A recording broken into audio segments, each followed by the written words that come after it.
Yung nakikita nating reality is just an illusion we refuse to accept.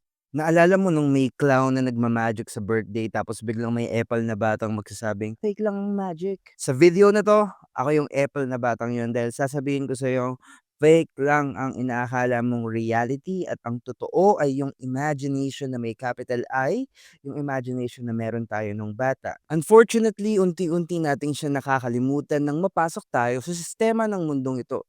At kung gusto mo talagang ma-awaken, you have to start questioning the system and reclaim the only truth that your wonderful human imagination is the source of all reality and the very essence of who you truly are. Naalala mo nung bata tayo, imagination was more real than reality? Naalala ko nung gagawa ako ng tent gamit ang kumot at doon maglalabas ako ng mga wrestling figures at doon ako ang magde-decide kung sino ang mananalo. Hindi ko kailangan ng opinion ng iba para sabihin kung tama ba na matalo si John Cena kay Rey Mysterio? Naalala ko rin no'n nung nagluluto ako gamit ang tansan bilang kawali at dahon bilang pagkain. Sa mga oras na yon, imagination ko ang reality. Pero nagbago ang lahat nung na-discover ko na fake pala ang wrestling. Hindi ko matanggap nung mga oras na yon.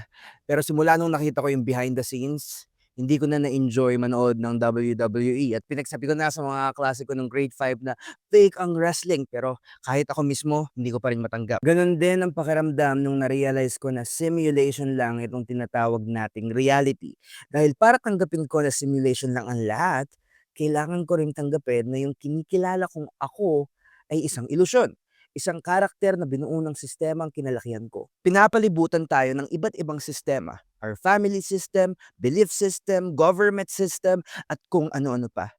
Hindi ka ba nawi-weirduhan na parang nag-spawn ka na lang bigla sa isang movie na matagal na nagpi-play?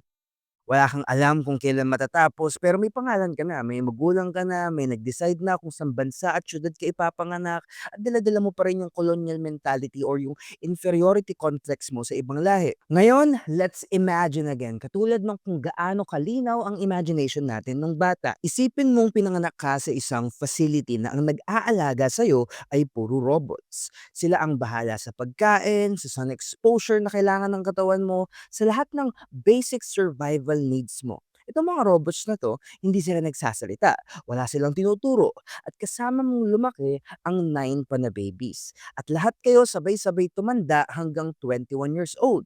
Wala kayong alam na language, wala kayong alam tungkol sa mundo. Kaya here's the first question. Makakabuo ba kayo ng sarili niyong language habang sabay-sabay kayong lumaki? At kung oo, magiging bago ba itong language na 'to o may resemblance sa existing na languages na?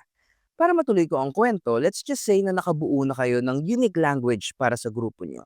Pagdating niyo ng 21 years old, nirelease kayo ng facility sa isang isla. Doon may malaking bahay para sa inyong lahat.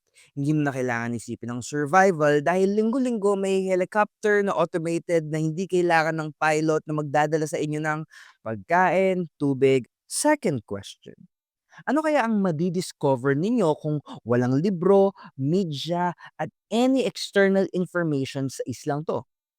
Here's my theory. Madi-discover niyo ang language, madi-discover ninyo ang love, madi-discover ninyo ang madi-discover ninyo ang tanong na, "Saan tayo galing?" Madi-discover ninyo ang tanong na, "Ano ang tama at mali?" Madi-discover ninyo ang tanong na, "Ano ang meaning ng buhay? Bakit tayo nasa islang ito?" Madi-discover niyo ang tanong na, "Saan tayo pupunta kapag ang katawan natin?" Madi-discover ninyong kailangan niyo ng goal. Halimbawa, tuklasin kung anong nasa kabilang dulo ng dagat. Madi-discover niyo rin ang tanong na, "Sino ang lumikha sa atin?" Unti-unti magsisimula kayong gumawa ng sistema batay sa mga tanong na yan. At yung sistema na yon, yun ang tatawagin yung normal. At lahat ng isisilang sa islang to, tutuloy lang sa sistema na yon hanggang may isang tao na maglalakas loob ulit na questionin ang normal.